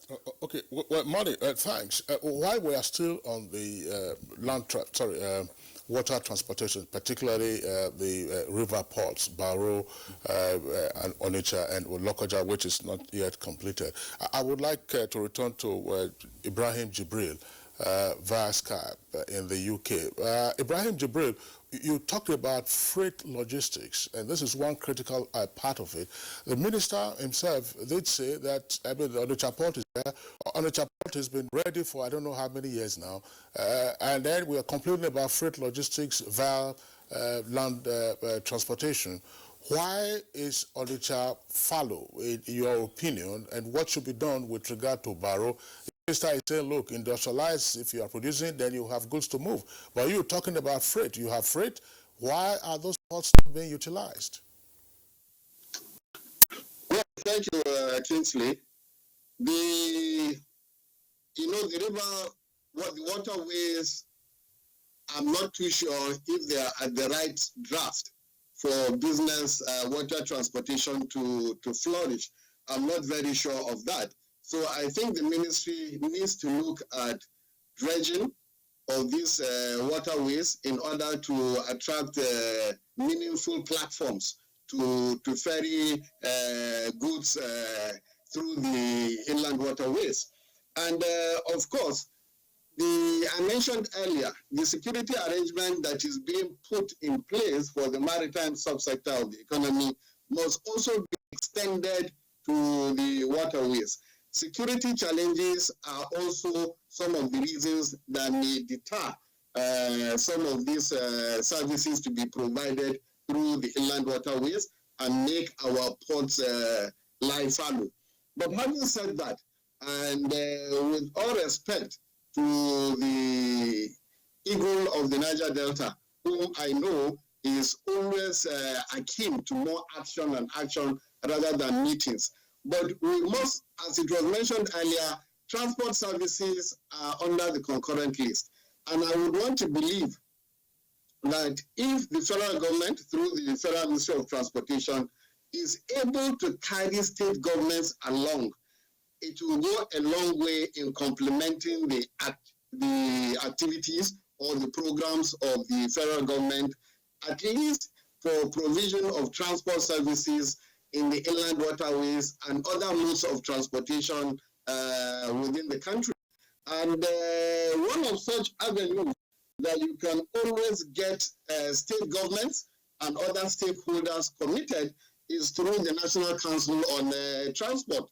It is usually an annual meeting which gets decisions and policy decisions taken, and to a large extent, some of these state governments go back to try to see how they can complement what the federal government is doing in the area of provision of transport services. But I think the ministry, in a nutshell, must look at the issue of dredging of the waterways to attract private sector participation.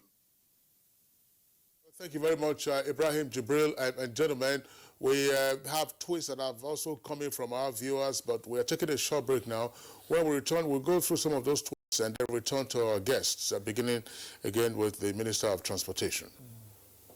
Digital studio equipment is a critical aspect of modern television that requires special skills for their operation and maintenance. These skills define the content and output of television and are acquired only through professional training and experience. NTA TV College JOS is organizing a special 4-week intensive course on digital studio equipment maintenance for engineers and technical officers in public and private television stations. The course will equip participants with modern techniques, technologies, and skills for effective and efficient operation and maintenance of digital studio equipment. Also, a special 4-week course on intermediate photojournalism and photography will run simultaneously. It is an essential course for photojournalists, photographers, public relations, and information officers to upscale their skills and capacities in photojournalism. Participants will be equipped with modern skills in photo editing, studio, and outdoor lighting, and more in just a few weeks. The venue for both courses is the serene and secure environment of NTA TV College near Old Government House, Rayfield, Jos. Date 16 September to 11 October 2019. Course fee 100.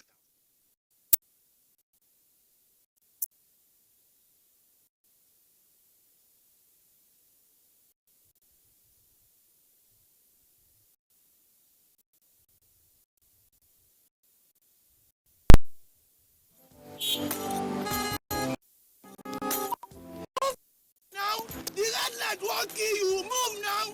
Today, disobey traffic law because accidents. Me, I don't see nobody do them again because change begins with me.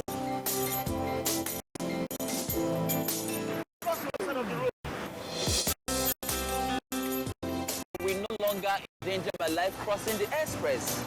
Instead, I will use the bridge. Because change begins with me. Oga driver, stop this bus now, won't come down. I be one carry me past where they go. Make they stop anyhow for road. They cause traffic wahala and accidents. So I go they stop for the right bus stop because change begins with me. Change begins with me. This message is brought to you by the National Orientation Agency in conjunction with the Federal Ministry of Information and Culture.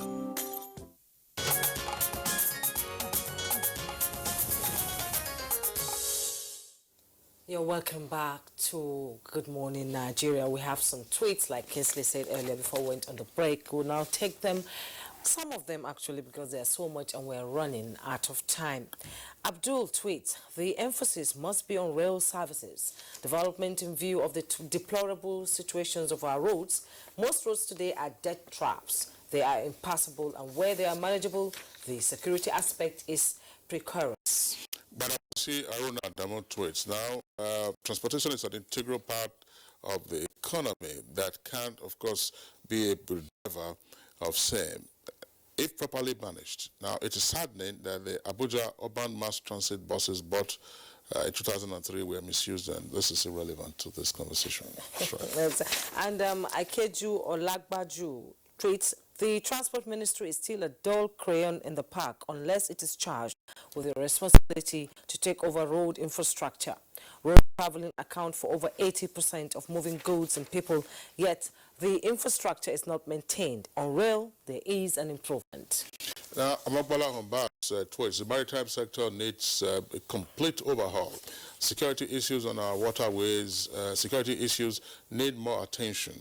Now, clearing time at the ports should also be reviewed. It takes days to clear, and this is unhelpful. Scanners and other key working tools should also be procured for the NCA. That's the customs sector.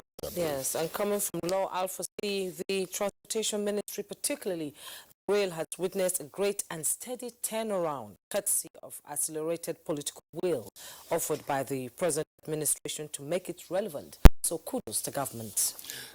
Now, this is coming again from Amagbala Hombab. Says there's need to work on our port system to allow for 2 or more ports in the southeast and south to decongest Lagos.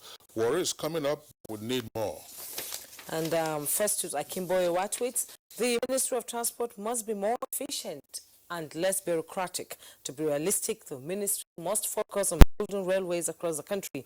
It's sad that nearly 60 years after independence, we still cannot move from one place to another by train. Time now for change. This is coming from Dole Jack Solomon. The Nigerian government is pursuing an intermodal approach to transport development to solve the issues therein, with so much money already spent. Now, we call for synergy from relevant stakeholders to bring about the desired success. And Steve Bond, 007. An active railway is required to reduce the presence of heavy trailers on our roads, whereas in Nigerian Air, we only saw the logo. We are yet to see the fleet of aircraft. I hope it won't make the mistake Nigerian Airways made, where some elites will fly without paying. All right, just to clarify some issues, when you're discussing intermodality in transportation, it's inevitable that roads and air transport and rail and water will come in. But we are here having with us the Honorable Minister of Transportation. We also have a minister now for aviation, and there's also a minister for works, which deals with road works and housing. If some future dates, we should also have them in these studios to deal specifically with those issues. Let's bring again the Minister of Transportation. You listen to the comments and sentiments expressed by the other guests with regard to what needs to be done and how those things will need to be fast-tracked. I was just wondering, there was Ibrahim was talking about the level of the draft, for instance, and the piracy issues as probably discouraging factors in the use of the chapot. Why is on the chapot not being used? Even if Barrow is not in use. Oh, well, let's start with the fact that we're currently in the process of concessioning on the Port. But the problem of on the Port, beyond concessioning, is the fact that if I can use train for 2 hours to Onisha at a cheaper cost than water, then the chances are that I will use train. And most people use road because of security. There's insecurity everywhere in the water. It's not necessarily as much by the coast, also inland waterways. But it's even more dangerous in inland waterways because it's difficult for the police to operate because of the seasonal nature of the water. The draft is 0.5.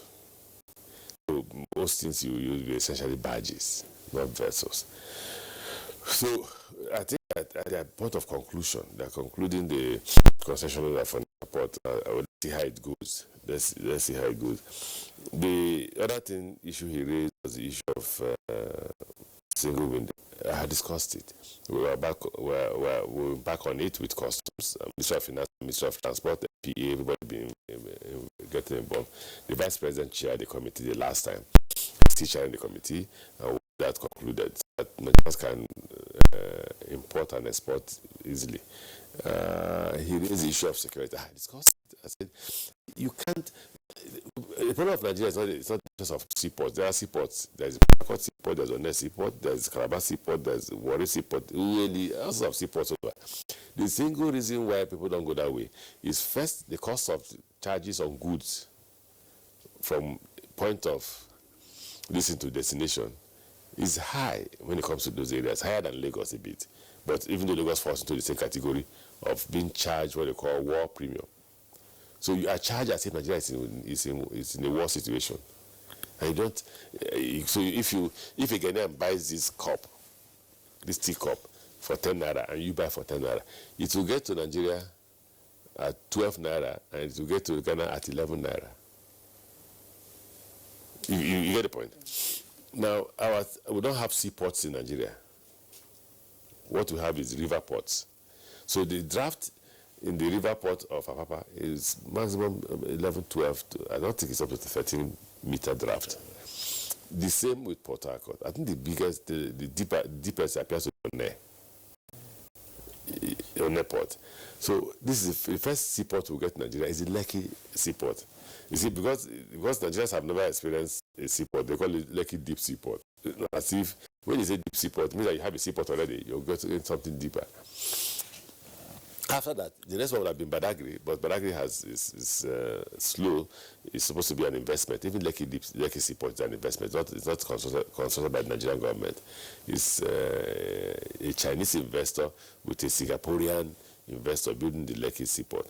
There's one in Akwa Ibom State. And then the government has approved a seaport in Bonny with a new seaport in Warri. So the problem is not the seaport. The problem is that you have to make not just navigable. You can make the water navigable and they will still not come. because of insecurity. Nobody wants to be kidnapped. I'm sure that as lovely as both of you look, you won't want to sleep in anybody's house. But there are quite some security apparatus recently, helicopters. No. Until they are put in the water. They're not there yet. They're not there yet. They're not there. They're not there yet. Okay. There was, like, when we told Nigerians, they're not things you buy off the shelf. So they're fabricating the helicopters, they're fabricating the fixed-wing planes, and they're also fabricating the vessels, including the 20 or is it 17 or 19 boats that will go to these inland water ways to fight the insecurity. They are having training. We thank the Navy, the Army, the police, and the Air Force and SSS. They are all involved in this security architecture. They will even engage these criminals on land first before they engage them in water. So when all that is put in place, the first thing you do is that you clean the water, you eradicate criminality. Once you eradicate criminality, and then we're able to fight back to get the cost of bringing goods into Nigeria to a competitive stage. Then people can say, oh no, I don't want to import through Lagos. After all, Onitsha is close to Warri or Onitsha is close to Port Harcourt, so let me go to Port Harcourt. For now, most people continue to import through Lagos until that this is put in place. Calabar? The same insecurity. Same insecurity. Well, let's, while we're on Calabar, just East-West rail line was on the cards sometime. What is the status? Like I tell you, I happen to come from that area. As nationalistic as I may look, because I love my country, Nigeria. The cost of doing the rail from Port Harcourt to Maiduguri is about $12-point-something billion. If you add the $1.8 billion for the seaports, you're talking about 14. The money is just not there, even though we're looking for the money. However, we've applied for a loan to start the construction of the Lagos-Calabar rail line, which is called the coastal rail. What we've applied for is Port Harcourt-Warri segment and Benin to Onitsha segment. Why do we apply for that? Because they all would meet up with the Itabe-Warri. That way, if they meet at Abo, the one going to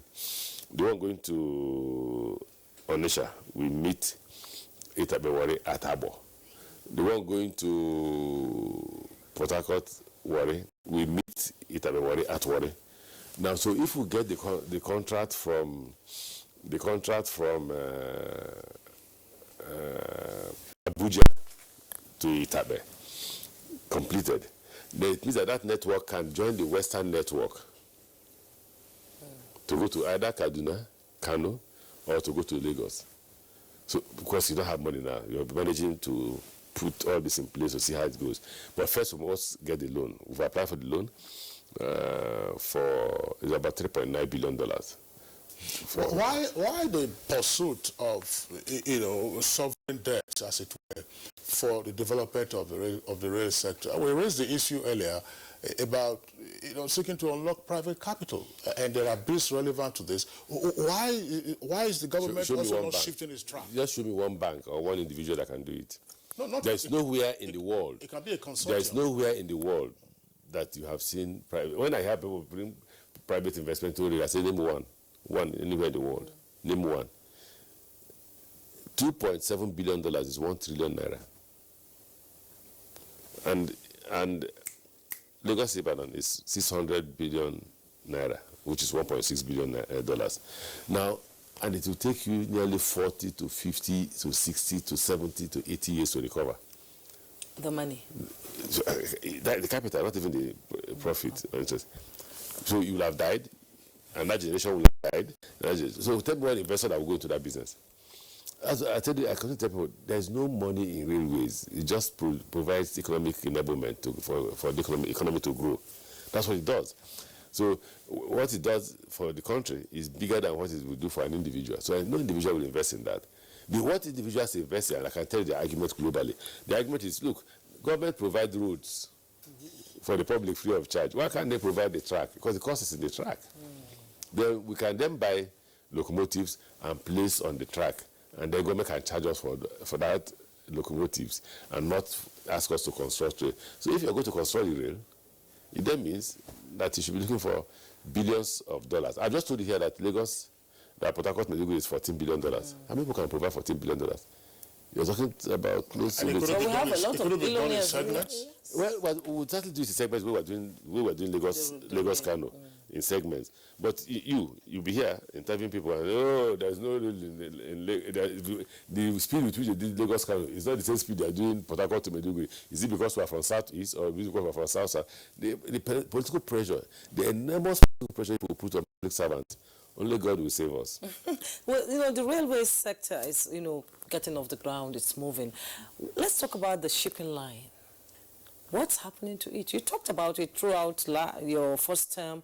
What's happening to the shipping line? It's youthful exuberance, and I can tell you what about youthful exuberance. On your part? Yes, let me tell you why I said that. Well, let me explain that before somebody takes it away. No, maybe just leave it as that. No, it's politically dangerous to say that. Yeah. When I came, I thought that we had money, again, the same private sector, that the private sector can fund it. And I think the National Assembly also must have been led to believe that the private sector can fund it. Yeah. So they went and passed a law that says Nigerians can raise 60% of the capital, while foreigners can raise 40% of the capital.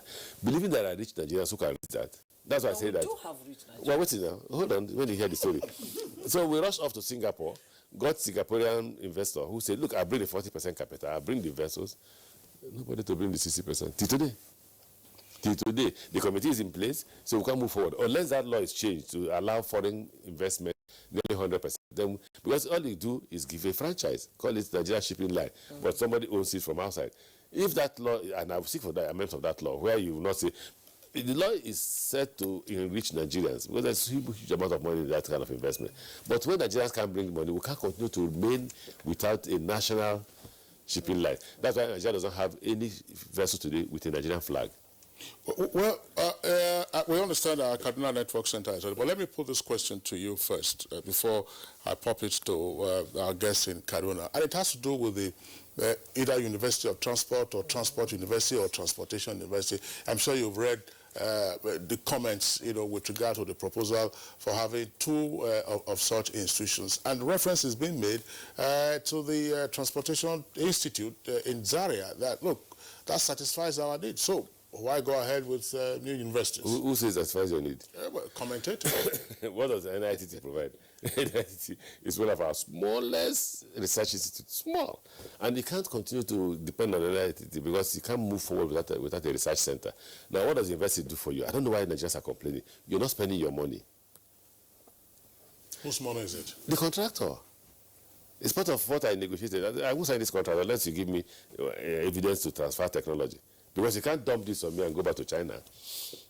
Well, NITT has been there. What have they done to provide the necessary engineering? This and look at the head of NITT is the next person you're going to tell me from Kaduna. Now, so and I got the contract to say, look, corporate social responsibility for Nigeria, build for us a transportation university that includes aviation, maritime, and land transport and railways. They agree to that. Secondly, you bring the teachers or the lecturers from overseas, so that by the time our own people get PhDs, they can teach here. So the lecturers are coming from overseas, funded 100% by the contractor, teachers paid by them for the number of years we will agree, all we are providing is the location. So what's the problem? You don't want that? They take by their money. Of course Nigerians want that. All right, thank you. Dr. Farah, Acting Director General, Nigerian Institute of Transport Technology. Well, you can't join issues with your minister. Why? But it appears that the minister is saying that your institute is hardly up to scratch with regard to the vision of getting the right technicians and technologies to power our transportation sector. Hence, we're having these universities. There had been arguments that your institute, was well enough to fulfill this particular purpose.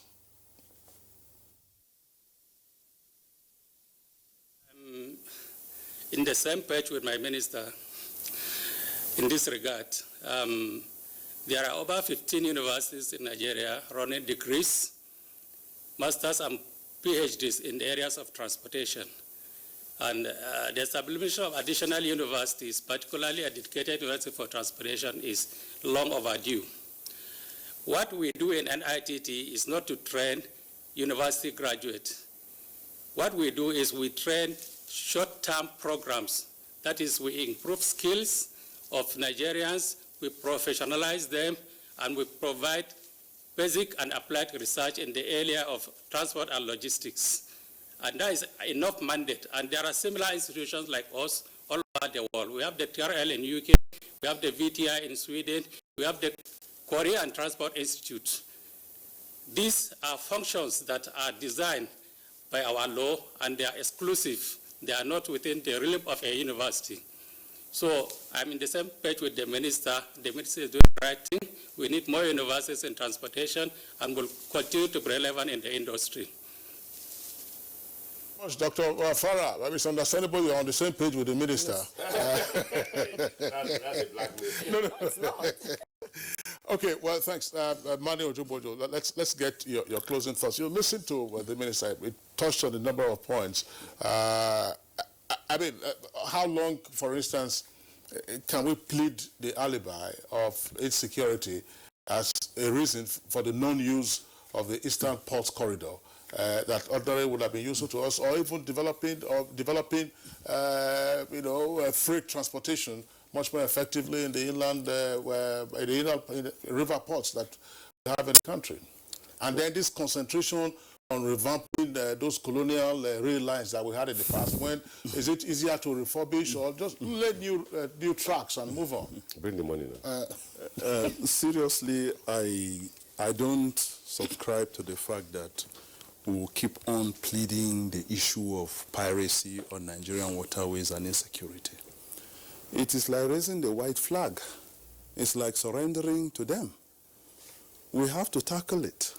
The Navy, the soldiers, the police, the DSS, the other security infrastructure, they need to do something about it. And they have to do it today, not tomorrow. So that by the next week, we should no longer be talking of piracy in Nigerian waters, just as we talk of banditry on the roads. We have to look for innovative ways of dealing with it. Yes, the minister talked of dealing with them on the land before they got on the highway. But we can rehabilitate them. That's what I am talking about. That's another way. Make the industry is so big, it is so profitable that you can provide structures to rehabilitate these young men on the high sea. Even give them badges. Let them even run it officially. They'll make more money running badges. The draft level that Ibrahim and others are talking about is insufficient as well. Even at 2.3 drafts, you can run sufficient services from Port Harcourt to Onitsha to Barrow. Barrow is just a white elephant project wasting away, partly because the roads are not there. So that's something, I'm sorry, the Minister for Road or Minister for Works has to look at. You bring the president to commission Barrow, and that Barrow is totally redundant because the roads are not passable, not even by motorbikes or donkeys. That is just scandalous. The issue of also funding, that is why I complain about the type of capitalist and private capital ventures that come to Nigeria. They are the worst ones from the gutter of hell. They are just not here to help us. And that is why I don't subscribe to all this privatization business anymore, because it has not worked in Nigeria. So there should be public-private partnership. The public should continue to be involved. Unlike the National Fleet Service that the minister was referring to, where 60%, the law says Nigerians should own 60%. Fine, I agree. Even if we reduce it, let it not be 100% for foreigners. No, they're not our friends. They have shown so in all the industries where they operate. They come here to exploit us and get away with our money. They should make the law at least, at worst, maybe 51%, 52%, 53%. They should reduce it. 55% government participation. And you're talking like a South Africa. Well, South Africans are not our friends, as they have shown. I mean, no disrespect to them. Thank you so much. Let's have your closing comment on Well, I want to say that I disagree with him on the issue of having to rehabilitate the criminals. Haven't you tried it on amnesty? As a way of stopping crime in the Niger Delta. Did it stop? People are being beheaded every day in Port Harcourt, almost everywhere in the whole of the Niger Delta. People are killed regularly. It's not a stop everything. I believe in punishing crime. If not one day, if they killed somebody today, and we rehabilitate them. Tomorrow may be your turn to be killed. I think that the proper thing to do in Nigeria is to discipline those who break the law, and then others will stop. That's why in America, they will spend their last dollar to catch a criminal. Not to say, oh, did you kill somebody? Come, let me pay you for killing somebody. Just stay here and take a house so I won't kill again. No. The day you don't have that money, he will kill more. Secondly, I like Nigerians to know that we are not the first government to come to power. We met this crisis on ground, and we said we'll address them. We didn't meet revenue. The other government met revenue. Oil was sold at 110, 140, nearly to 140. When we came, the first budget was $28 per barrel. That's what we met. Yeah. $28 per barrel. And we started growing. That time has oil reached up to $100 in our government. Now salary has been increased to 30,000 naira. You want to do railways, and like I told you, $2.7 billion is 1 trillion naira. So $1.6 billion for Lagos Ibadan is 600 billion naira. The $5.3 billion you're talking about in Ibadan to Kano is about 2.something trillion naira. How much is our budget? But you see, everywhere we go, we are blamed. Oh, Buhari is a problem. He has us with hunger. Don't forget that hunger was created before we came. We are only trying to find solutions to the problem. We understand that they want it, the speed with which they want that solution will not be the speed they are getting. But if you are that, we want to extra speed if the resources were available. All right. So on that note, we'd like to thank all our guests who've been with us this morning. We're joined by Ibrahim Jibril via Skype. He's National President, Chartered Institute of Logistics and Transport. He joined us via Skype from the UK. You can see him there in the middle of the screen. And to the right, from Kaduna, we're joined by the Acting Director General of the National Institute of Transport and Technology, Dr. Bayero Farah. Thanks a lot, gentlemen, for being part of our conversation. Right here in the Abuja studios, deep appreciation to Mani Chuboju, transport expert and lawyer. Thanks for your insights always. And last but not the least, the Honorable Minister of Transport, Honorable Rotimi Amechi, thank you very much. And best wishes as you keep working at improving the transportation system of the country. So it's on that note, of course, we'd like to call it a day on Good Morning Nigeria. We thank you for tuning in. The program returns tomorrow, same time, 7 o'clock in the morning. My name is Kingsley Osadolo. And I'm Juma Yusuf. Do enjoy the rest of the day.